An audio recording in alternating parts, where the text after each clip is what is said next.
Assalamualaikum warahmatullahi wabarakatuh. Perkenalkan, nama saya Nazaruddin Pratama, kelas 3D NPM 5019119. Saya mengambil kasus pertama. Solusi kasus pertama. Ada beberapa cara yang bisa guru lakukan atau diterapkan untuk menangani murid yang susah diatur saat kegiatan belajar mengajar yang sedang berlangsung. Adapun cara yang bisa dilakukan guru, yang pertama, rencanakan beragam metode mengajar. Setiap murid memiliki keunikan dan karakternya masing-masing. Inilah yang membuat setiap murid tidak bisa ditangani dengan cara yang sama. Guru harus memiliki antisipasi dengan berbagai metode belajar.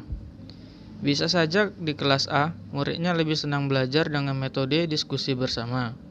Sedangkan di kelas B, lebih senang belajar dengan metode simulasi untuk lebih mengerti. Sebelum mengajar, coba untuk persiapkan berbagai metode. Lagi pula, dengan menggunakan metode belajar yang variatif tertentu, membuat kelas lebih seru. Jadinya murid pun senang saat di kelas dan mengurangi sikapnya yang susah diatur. Yang kedua, daripada berteriak, beri peringatan secara non-verbal saja. Saat mengajar kelas yang susah diatur, pasti selalu ada saja murid yang membuat gaduh. Yang tadinya kelas tenang, tiba-tiba langsung menjadi berisik seisi kelas. Mau menerangkan apapun di kelas juga tidak didengar. Daripada berteriak di depan murid, lebih baik gunakan gestur nonverbal saja. Misalnya, bisa dengan menaruh jari telunjuk di depan mulut untuk memberikan kode jangan berisik. Bisa juga saat ada yang berisik, tetap murid yang membuat keributan sampai akhirnya sadar kalau diperhatikan dan diam sendiri. Sebisa mungkin hindari untuk berteriak. Dengan berteriak, selain menguras emosi, tentunya secara tidak langsung mengajarkan murid bahwa di kelas boleh berteriak. Jadi cobalah tetap bersikap selalu tenang. Sebisa mungkin tidak berkata jangan. Saat menghadapi murid yang susah diatur, tidak jarang membuat guru habis kesabaran. Salah satu hal yang sering dilakukan adalah dengan memberikan peringatan kepada murid mengenai sikap murid yang kurang diterima tersebut. Nah, saat hendak mengingatkan murid, coba gunakan ucapan yang berkonotasi positif daripada negatif. Misalnya saja, saat guru sedang menerangkan di depan kelas, mulai ada murid yang malah asik ngobrol sendiri dan malah mengganggu murid yang lainnya. Apabila guru yang mengingatkan dengan berkata jangan berisik atau jangan mengobrol, mungkin awalnya murid akan diam. Tetapi kelama-lamaan pasti akan mengulanginya lagi, karena tidak ada alasan solutif dari ucapan tersebut. Sebaiknya saat menegur, sambil memberikan alasan solutif mengapa perlu memperhatikan guru seperti, ayo perhatikan ke depan. Kalian mau kan mendapat nilai bagus di ujian nanti dan bebas remet? Biasanya akan lebih ampuh. Murid akan diam dan mulai memikirkan akibat yang mereka dapatkan. Akhirnya, murid pun akan lebih menyimak guru. Fokus pada perilaku positif murid. Sebagai manusia, kadang kita terlalu fokus dengan keburukan saja dan lupa akan hal positif atau kebaikan yang dilakukan murid. Coba mulai perhatikan lebih saksama sikap murid yang susah diatur. Bisa saja murid itu memang berisik saat di kelas, tetapi dia di sisi lain selalu rajin mengerjakan tugas atau bahkan sekedar rajin tunjuk tangan untuk bertanya. Sesekali cobalah untuk memuji perilaku ini. Murid itu senang sekali setiap mendapat pujian, apalagi dari guru. Ketika merasa dihargai sekecil apapun tindakan yang sudah diperbuat, mereka akan senang untuk terus berperilaku baik pula. Tapi bukan berarti hanya fokus memuji ke salah satu murid saja. Jangan lupa untuk memuji tindakan murid yang lainnya, biar tidak disangka anak emas oleh murid lainnya. Yang kelima, beri hukuman positif. Kalau mau cara apapun tetap membuat murid sudah susah diatur, Kadang tidak ada salahnya juga untuk memberikan hukuman bagi murid yang melanggar. Tetapi buat hukuman ini yang sifatnya membangun dan positif, bukan yang malah jadi ngomelin murid saja. Bisa saja guru menerapkan siapapun yang tidak mengerjakan tugas harus traktir permen untuk teman-teman sekelasnya. Tentu murid tidak mau sampai uang jajannya terpotong karena tidak mengerjakan tugas. Tetapi sebelumnya pastikan semua sudah setuju dengan peraturan ini. Pastikan juga untuk tetap mewajibkan murid untuk mengumpulkan tugas, biar hukuman ini tidak disalahgunakan.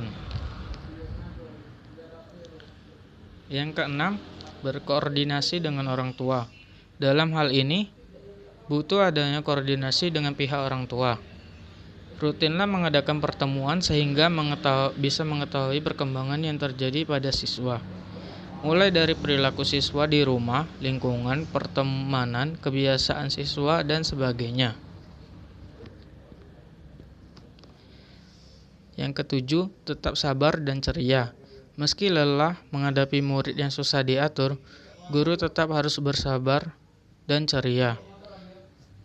Dengan bersabar, mau menghadapi kondisi apapun akan membuat guru tetap tenang menangani berbagai sikap murid yang bisa bikin kesal. Tetapi juga ceria dan menyenangkan saat mengajar dengan harapan para murid merasa dipedulikan.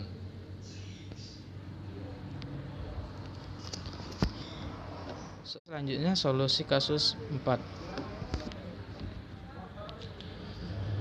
1. Mata pelajaran yang akan saya berikan yaitu Bahasa Indonesia. Mata pelajaran Bahasa Indonesia merupakan salah satu mata pelajaran yang sangat penting di sekolah. Karena sudah diajarkan mulai jenjang pendidikan sekolah dasar, pembelajaran Bahasa Indonesia di sekolah diharapkan dapat membantu siswa mengenal dirinya, budayanya dan budaya orang lain, mengemukakan gagasan dan perasaan, berpartisipasi dalam masyarakat yang menggunakan bahasa tersebut dan menemukan serta menggunakan kemampuan analitis, imajinatif yang ada di dalam dirinya. Yang kedua, metode pembelajaran yang saya berikan adalah metode diskusi kelompok. Contohnya, biasanya guru terlebih dahulu menyampaikan materi, kemudian memberikan tugas yang dikerjakan secara kelompok. Nah, pada tahap inilah metode diskusi diterapkan. Metode bermain peran. Contoh, guru menyampaikan materi tentang drama pada saat praktik drama. Setiap siswa memerankan seseorang tokoh sesuai dengan naskah yang telah dibagikan. Tahap inilah dinamakan metode bermain peran. Metode demonstrasi. Contoh, guru menyampaikan materi tentang teks prosedural.